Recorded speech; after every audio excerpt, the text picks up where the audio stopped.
로마서 13장 1절에서 7절 보겠습니다.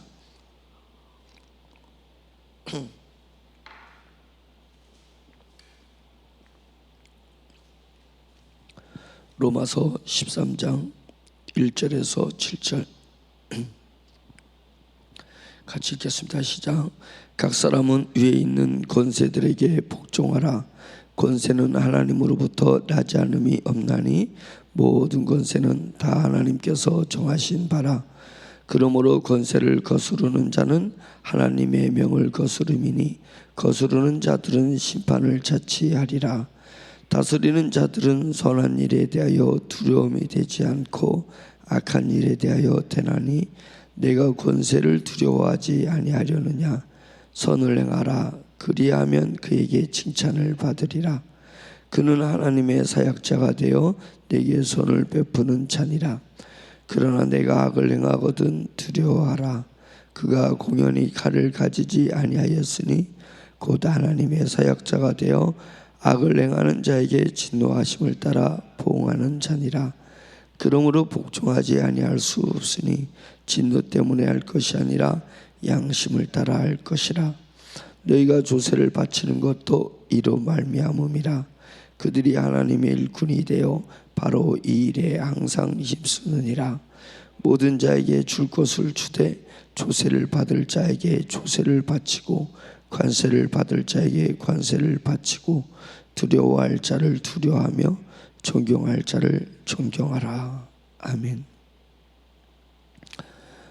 세상 권세를 인정하라라는 이 메시지가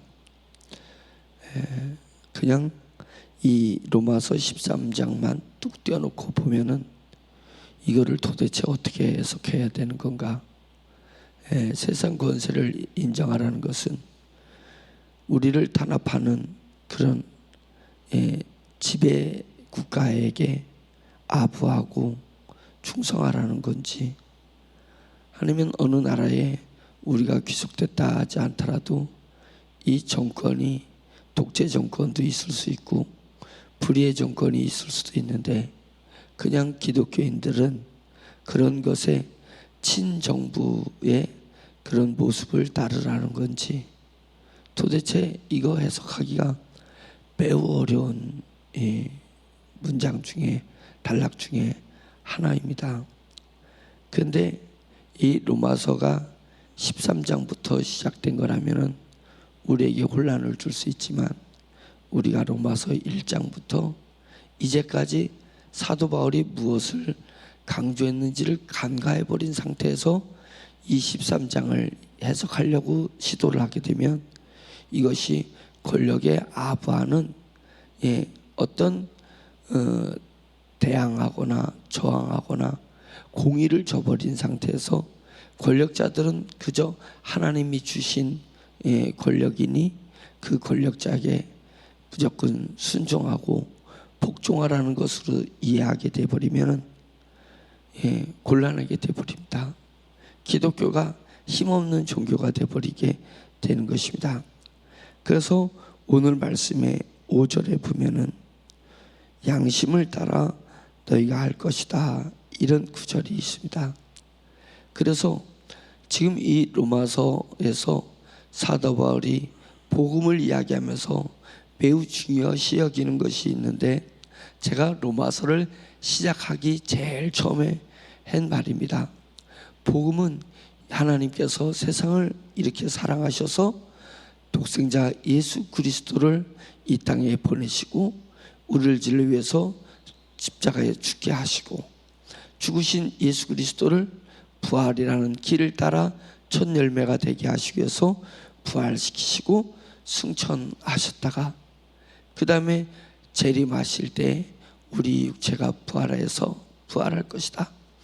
지금 복음을 예수 그리스도께서 이 땅에 오셔서 하신 사역, 그 다음에 죽으시고 부활하신 그것에만 복음의 전부라고 생각하면 복음은 매우 능력 없는 것이 될 것이다. 복음은 거기서 멈추는 것이 아니라 예수께서 죽으신 것 같이 우리도 죽은 것이다. 예수께서 부활하신 것 같이 우리도 부활한 것이다. 부활할 것이다가 아니래. 우리도 부활했다는 거예요. 중생이라는 것이 있고 거듭남이라는 것이 있다는 것입니다. 그래서 예수 그리스도의 영이 우리 가운데 지금 살아계시다. 그렇기 때문에 우리도 예수님을 닮아서 예수님의 분량을 쫓아서 우리도 성장해 나가고 자라나가는 것이다. 그래서 내 안에 하나님의 나라가 이루어지는 것이고 내 안에 예수 그리스도께서 이루어지는 것이어서 내가 하나님이 주신 내 능력과 권세를 가지고 내 몸을 다스릴 줄 알고 내 혼적인 요소인 생각과 감정을 다스릴 줄 알고 더 나아가면 우리 가정이라는 공동체를 다스릴 줄 알아야 되고 우리가 세상을 다스리는 사람이 돼야 된다. 여기까지 이루어지는 것을 복음이라고 한다. 그런데 지금 한국교회나 세상이 복음을 일부분만 우리가 복음을 선포하고 있으니 강단에서 복음이 계속 예수의 죽음과 예수님의 부활을 계속 얘기하면 지루하지 않느냐. 예수 그리스도의 죽음과 예수 그리스도의 복음을 강단에서 매일 얘기할 수 없는 이유는 뭐냐면 그것이 내 안에서 실현되고 실천되는 데 있어서 가시화되는 데 있어서 그게 자꾸만 옛사람이 살아나니까 자꾸만 옛사람을 살리려고 악한 영들이 자꾸만 역사를 하니까 악한 영이 드러나서 악한 영이 사탄이 드러나게 되면 믿음이 없던 사람이 더욱더 성령님을 의지하고 더욱더 하나님을 의지하기 때문에 강한 군사가 되어버리니까 악한 영들은 절대로 우리 눈앞에 그렇게 나타나지 않습니다. 그래서 악한 영들이 하는 이유는 내 옛사람을 살린 일을 하는 거예요. 그럼 옛사람이 살아나니까 새사람인 내 입장에서는 옛사람을 죽여야 되는데 옛사람을 죽이는 것을 내 능력으로 죽일 수가 없으니까 예수 그리스도의 십자가를 얘기할 수밖에 없고 내가 새 사람으로 살아가야 되는 사람이라는 것을 고백하려니까 예수 그리스도의 부활을 얘기할 수가 없어요. 부활을 얘기할 수밖에 없어요. 그러니까 매일 강단에서 예수 그리스도의 십자가의 죽으심과 예수 그리스도의 부활을 얘기할 수밖에 없는 거예요.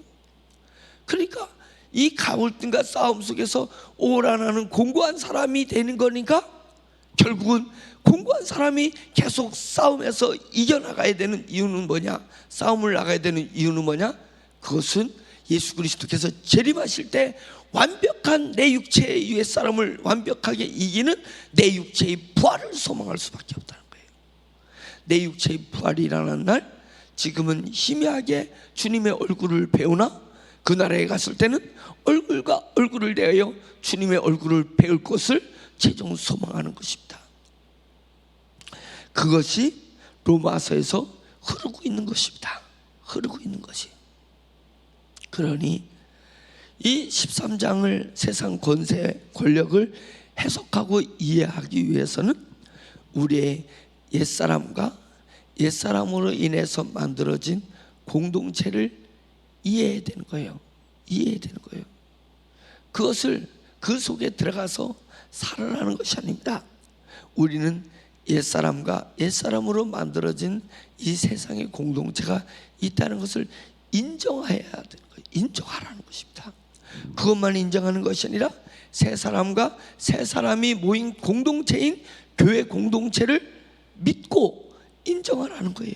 그 세계가 또 있습니다. 세상은 하나님이 준 권력에 의해서 세상이 움직여지는 거예요. 하나님의 공동체는 성령님에 의해서 하나님의 공동체가 움직여지는 것입니다. 움직여지는 거예요.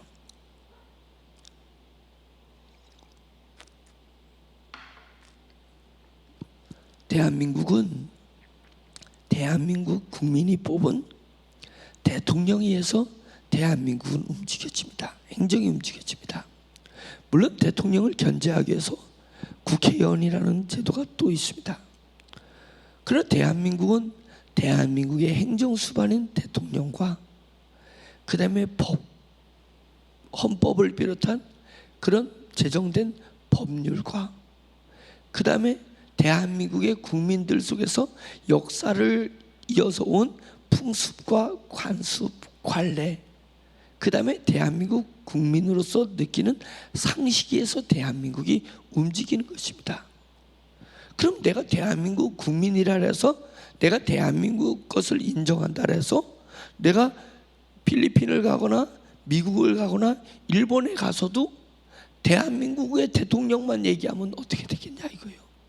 대한민국의 법만 얘기하면 어떻게 되냐 이거예요.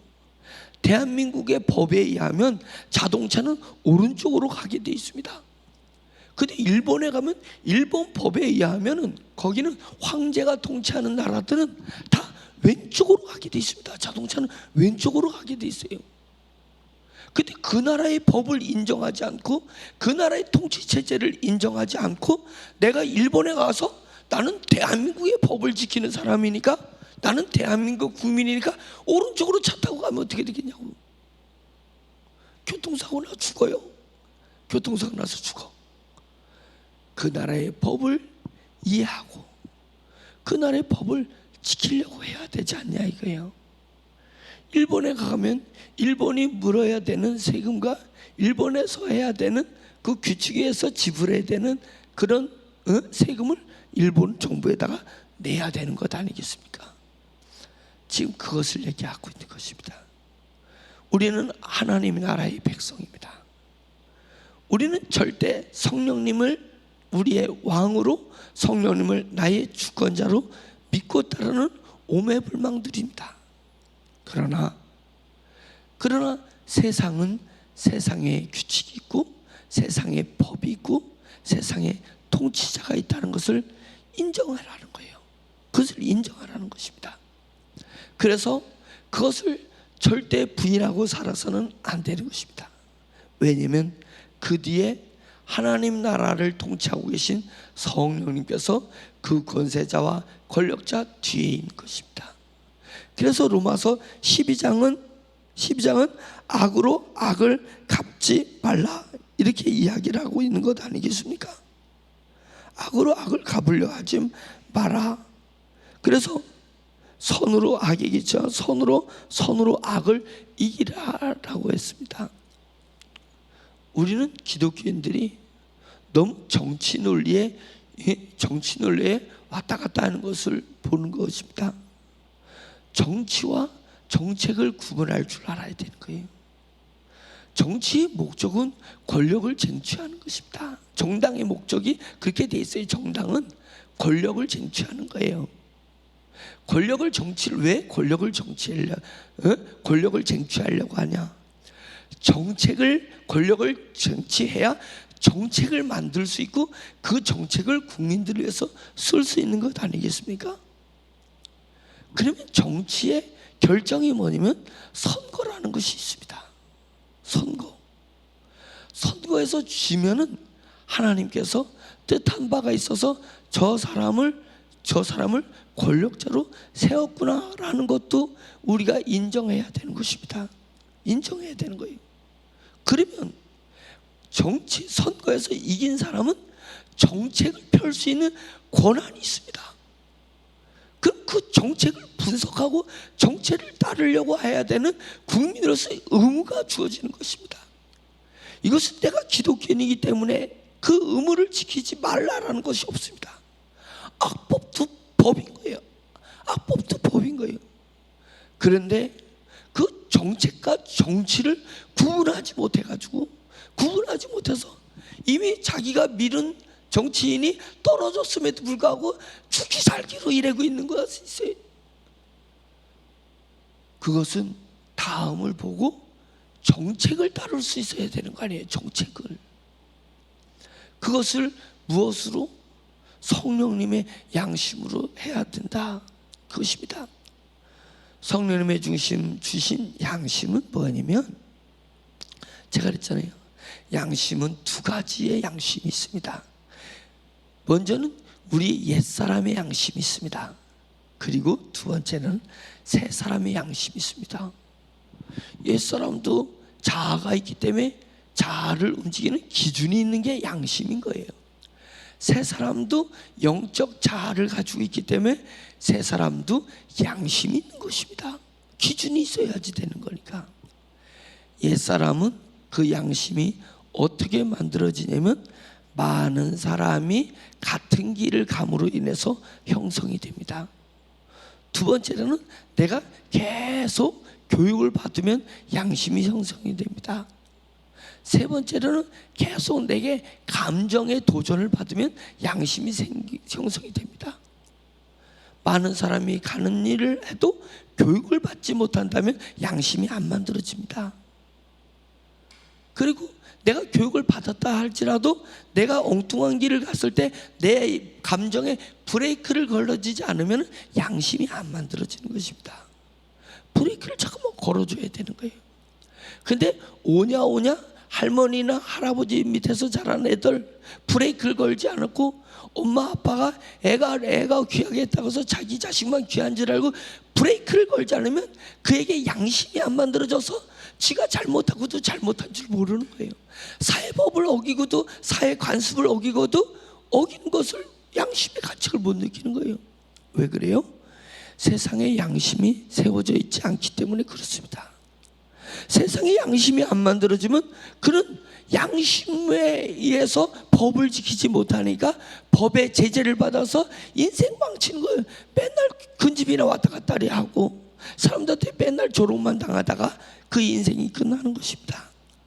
그래서 그의 부모는 무슨 의무가 있냐면 세상 관습과 세상 도리와 세상 풍습을 잘 알아야 되고 세상 법을 잘 알아야 되고 대중의 흐름을 잘 알아서 자기 자녀에게 브레이크를 걸어야 돼. 브레이크를 걸어야 돼요. 브레이크가 말로 되는 것이 아니라 감정을 섞어서 브레이크를 걸 줄 알아야 돼요. 내가 이런 행동을 하면 우리 어머님이 우리 아버님이 마음이 아프시구나. 감정을 섞을 줄 알아야지. 이래도 그만 저래도 그만하면 안 되는 것입니다. 그래서 자녀를 교육할 때 자녀 교육할 때 정당한 감정을 쓸 줄 알아야 되는 것입니다. 정당한 감정을 쓸 줄 알아야 되는 거예요. 그러지 않으면 부모가 그 일을 행동하지 않으면 그 아이가 유치원이든지 초등학교든지 또래 집단에 갔을 때 또래 집단으로부터 감정적인 멸시를 받게 되는 거예요. 그러면 사회적 자아가 성장하지 못해요. 사회적 자아가 성장하지 못하면 성인 아이로 그런 것입니다. 성인 아이로 그런 거예요. 이 땅에 이 사회가 혼란한 것은 무엇 때문인 줄 아세요? 성인 아이들 때문에 그렇습니다. 성인 아이가 부모가 되고 성인 아이가 선생이 되고 성인 아이가 지도자가 됐을 때 이 사회가 엉망진창이 되는 거예요. 이 사회가 엉망진창이 되는 거예요.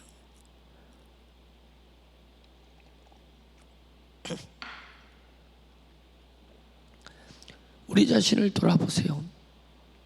제가 지금 뭐 사회적 교육을 하는 자리는 아니지만 우리 자신을 먼저 육적인 모습에서 옛사람의 모습에서 우리 자신을 보세요. 우리 자신의 전체적으로 내가 성인 아이는 아니지만 성인 아이적 요소들을 가지고 있어요. 예? 성인 아이적 요소들이 있어요. 내가 아직도 어렸을 때 받은 충격, 어렸을 때 가지고 있던 그 가치관이 아직도 지금에서 성숙하지 못하고 가치관은 머물러 있어서는 안 되는 것입니다.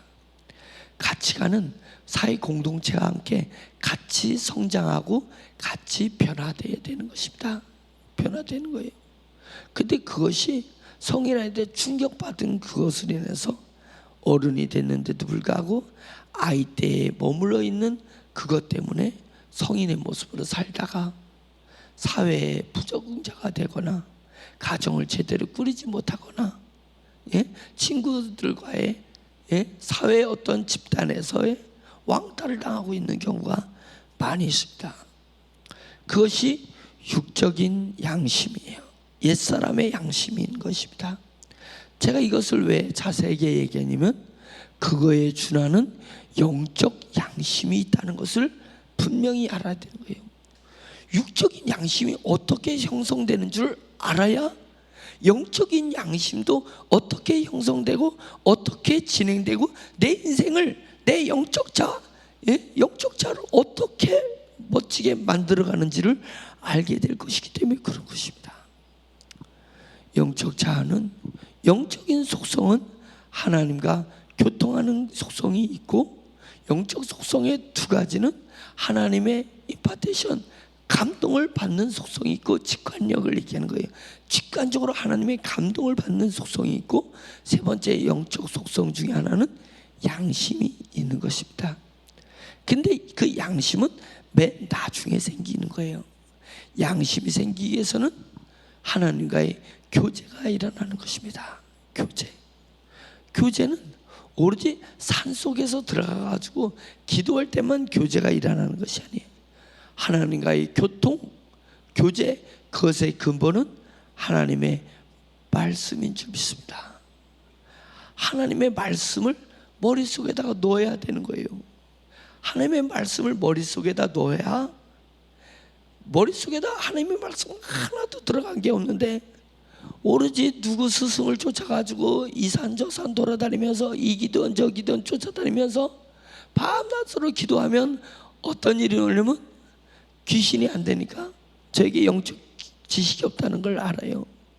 그러니까 지식이 없으니까 기준이 없어. 그래가지고 귀신이 쑥 들어와가지고 자기 지식을 감동으로 확 바꿔버려요. 그걸 한마디로 말하면 귀신 들렸다는 거예요. 귀신 들린 거예요.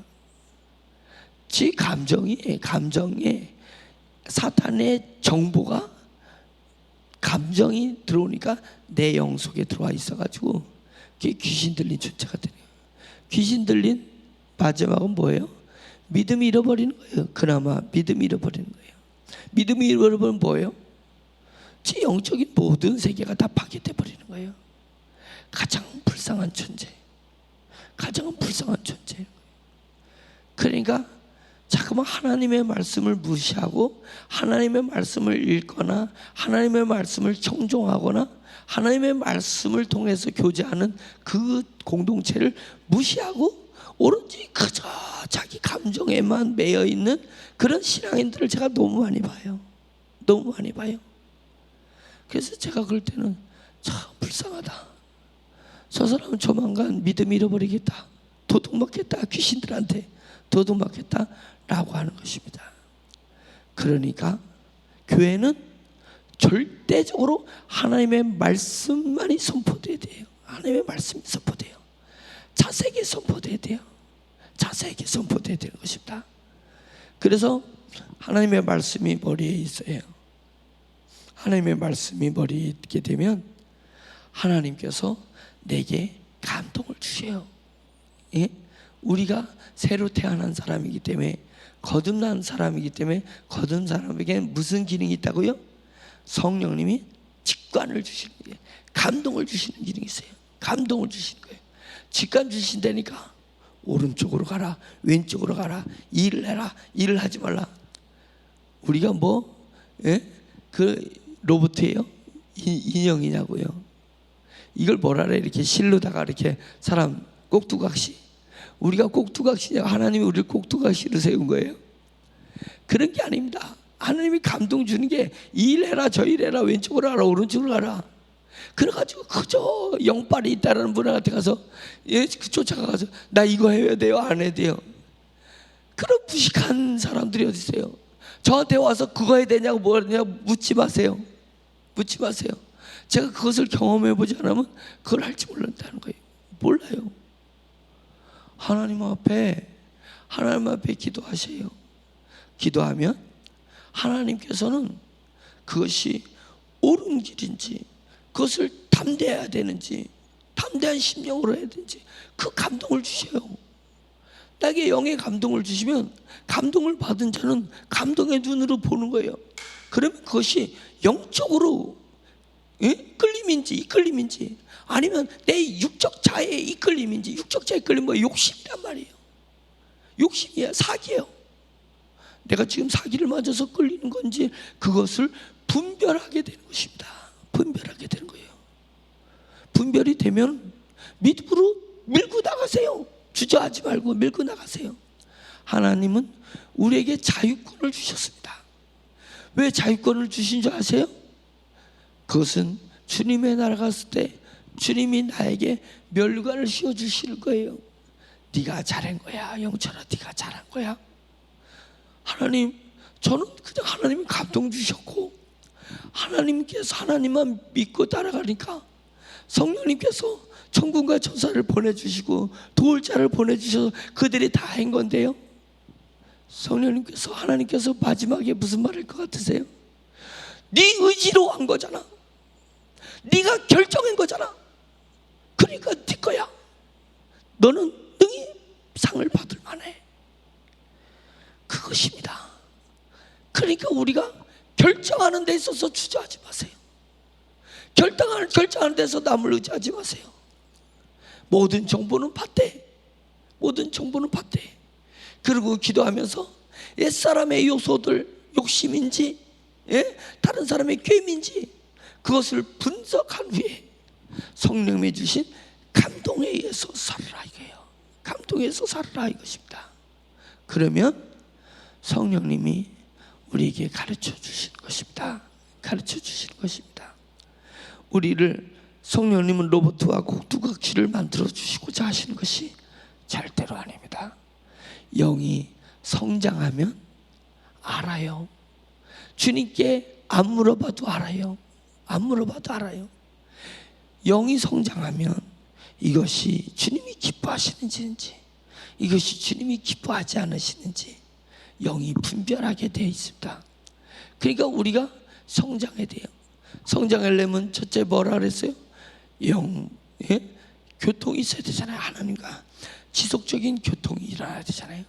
그 다음에 하나님의 영적 교통이 일어나고는 사람들과 자꾸만 많은 사람과 대화를 해보잖아요. 그래서 교회에서 간증이 일어나는 것은 뭐냐면 자기가 영적 교통을 하나님 앞에 고백하는 거예요. 아직 우리가 그 수준은 안 됐지만은 영적 교통을 간증하는 거예요. 이런 말씀에, 이런 상경에서 이런 말씀에 감동이 있어서 이렇게 행동했다. 이것을 간증하는 것입니다. 그래서 많은 사람과 교통이 일어나요. 그러니까 하나님과 교통하게 되고 교제하게 되고 하나님으로부터 계속 직관적인 감동을 받게 되고 하나님의 공동체들하고 이렇게 계속 대화를 나눠보게 되면 그 다음에 뭐가 서요? 내 속에 서서히 양심이 만들어져요. 영적인 양심이 만들어져요. 그럼 영적인 양심이 만들어지면 성령님이 그때 감동을 주지 않으셔도 이렇게 되면 안 되는구나, 브레이크가 걸리기 시작하는 거예요. 좌로도 지우지 않고 우로도 지우지 않고 우리는 복음이 우리에게 제시할 정도를 걸을 수 있게 되는 거예요. 그것이 복음의 삶인 것입니다. 그런 교회가 복음의 교회가 되는 것입니다. 복음의 교회가 되는 거예요. 그것을 그렇게 하고 그 영의 양심을 가지고 세상을 한번 봐보라 이거예요. 세상을 봐라 이거예요. 세상의 법을 보고 세상의 규를 보고 세상의 통치권자들을 보라 이거예요. 그러면 내가 그 통치권자들에게 어떻게 해야 되는지를 알게 되는 것입니다. 저는 밀었던 내 대통령 후보자가 떨어지는가 동시에 바쁩니다. 바꾸는 거예요. 그 사람은 후보자로 보지 않습니다. 그 사람을 하나님이 세우신 권력자로 보는 거예요. 정책을 수행하는 수장으로 보기 시작하는 것입니다.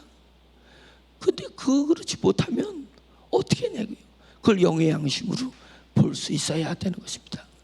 누군가 저에게 물어봤습니다. 누구를 만나려고 하는데 자기가 좋아하는 사람은 아닌데 그 사람을 만나야 되느냐, 권력자를 얘기하는 거예요. 만나야 되느냐. 그 사람 아무개로, 누구 아무개로 보지 말고 그 사람을 권력자로 봐라, 권세자로 봐라. 그래서 만나라. 이렇게 제가 조언을 준 게 있습니다. 선거 전으로 보지 말고 선거 후에 하나님은 내버려둠과 강권하시는 두 가지 지팡이로 세상을 움직이기 시작했습니다. 내버려둘 때는 하나님이 내버려 두시는 것입니다. 그러나 때가 되면 하나님이 전복을 시키거나 강권하실 때가 있습니다. 그 내버려두면 왜 내버려두냐? 내버려둠을 통해서 성도들에게 고통을 가하고 그 고통 가운데 우리가 연단받아서 환난은 인내는 연단을 이룬 줄 아나. 그럼 연단은 뭐예요? 소망을 이루는 것입니다. 우리가 영적 소망을 갖기 위해서 하나님께서는 세상 권력을 때로는 불의하더라도 내버려 둘 때가 있고, 때로는 강권하여 심판하실 때가 있습니다.